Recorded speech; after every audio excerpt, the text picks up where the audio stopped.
ఓసారి బాధేస్తుంది. 48 ఏళ్ళుగా చూసా, ఇంక 2 ఏళ్ళు 50 ఏళ్ళు అంటే 50 సంవత్సరాలు అసెంబ్లీ ఎట్లా పనిచేస్తుందో నేను చూసా. అలాంటిది విచిత్రమైనటువంటి ఆలోచన, అడ్డదారిలో మాట్లాడడం, బెదిరించడం, దౌర్జన్యాలు చేయడం.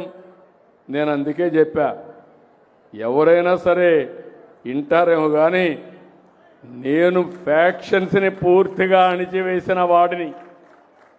తీవ్రవాదుల మీద పోరాడి ప్రజల ప్రాణాలు మానాలు కాపాడడానికి, మీ ఆస్తులు కాపాడడానికి నా ప్రాణం మీదకే తెచ్చుకుంటే భయపడకుండా 23 క్లేమోర్ మైన్స్ నా మీద బ్లాస్ట్ చేస్తే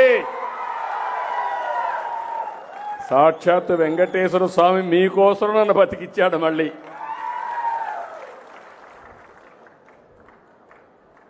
ముఠా నాయకత్వాన్ని పూర్తిగా రూపుమాపాను. రౌడీలు అనేవాడు ఎవడు ఉండడానికి వీలు లేదు. ఒకవేళ అలాంటి రౌడీలుంటే వేరే రాష్ట్రాలకు పారిపోవాలి తప్ప మీ ఊర్లో ఉండడానికే వీలు లేదు.